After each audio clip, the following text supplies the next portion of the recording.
हम रहें या ना रहें कल,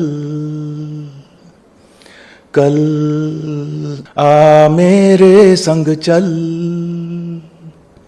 पल ये हैं प्यार के पल,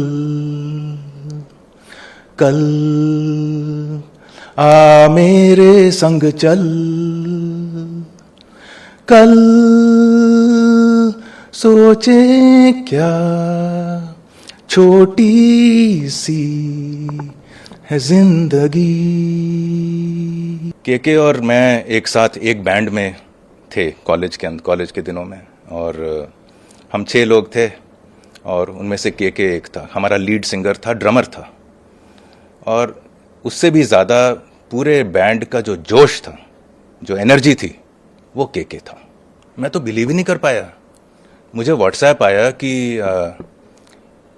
के इज़ गॉन, या इस प्रकार का कोई मैसेज आया। तो मैंने सोचा गॉन मतलब स्टेज से गॉन या कुछ इस पर। It didn't occur to me कि गया। मैंने 4 बार डबल चेक ट्रिपल चेक किया, ट्विटर पे गया, न्यूज़ देखी, तब जाके ऐसा लगा कि एक मैं बता नहीं सकता, मेरे पास शब्द नहीं है, इतना दुख हुआ।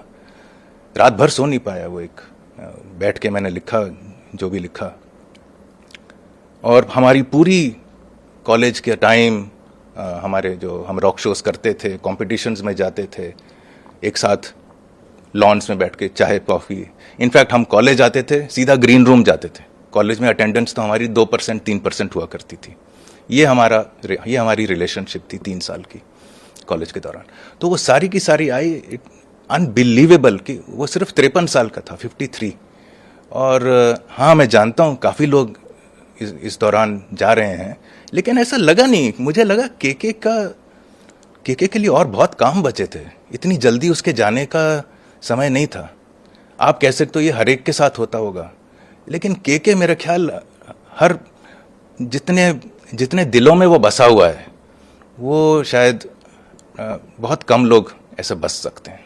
एक बार बॉम्बे गया था मैं, तो के मिलने आया था मेरे को। मैं मरीन ड्राइव में होटल में था, वो अपने घर से आया था।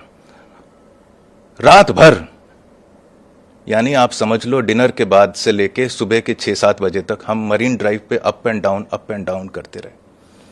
क्या हुआ, बड़े सालों बाद मिले थे, तो उसकी ज़िंदगी में क्या हुआ, क्या स्ट्रगल्स किए, मेरी ज़िंदगी में क्या हुआ, मैंने क्या किया। हम सब जैसे कि हम लोग वापस कॉलेज में आ गए हों, कभी चाय पी रहे हैं, कभी कहीं जाके कुछ कर रहे हैं, सड़क पे बैठे हुए हैं, एंड मरीन ड्राइव के बिल्कुल अंत में जाके जहाँ पे समुद्र है, वहाँ बैठे पत्थरों पे। और उसने कहा, यार मैं ना जब बॉम्बे आया था, ये लाइटें देखता था, ये सारी लाइटें जो हैं क्वींस नेकलेस की, और मुझे लगता था इन लाइटों में बॉम्बे में मेरे लिए जगह बनेगी कभी या नहीं बनेगी।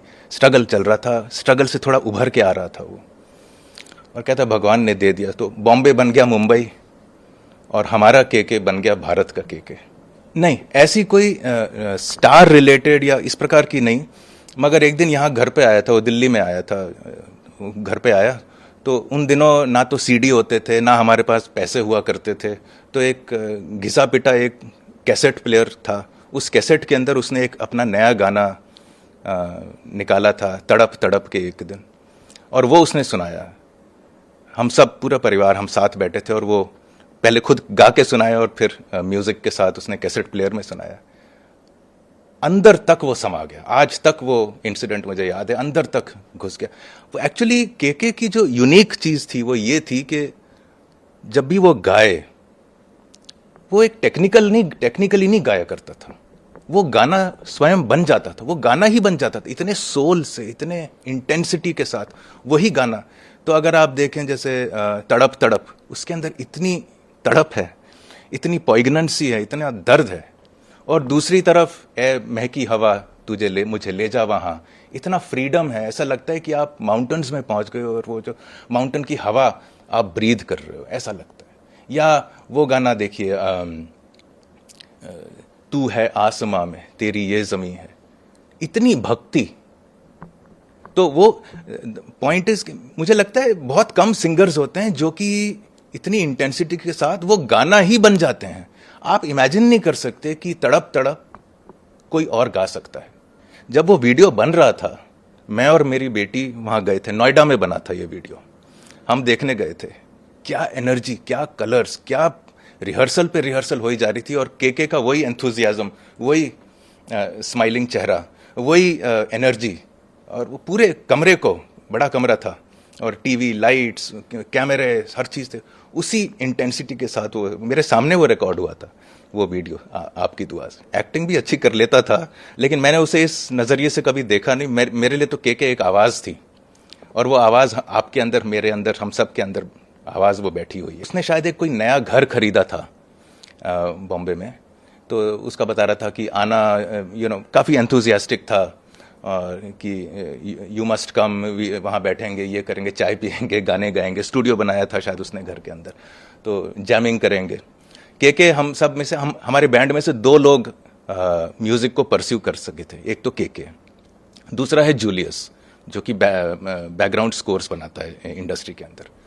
बाकी हम सब लोगों ने डे जॉब्स ले लिए, कोई सेल्स में चला गया, कोई मीडिया में चला गया, कोई कुछ और करने लगा। इन 2 की, बस ये 2 थे जिनके पास हिम्मत थी, और केके ने हिम्मत को एक अलग लेवल पे पहुंचा दिया।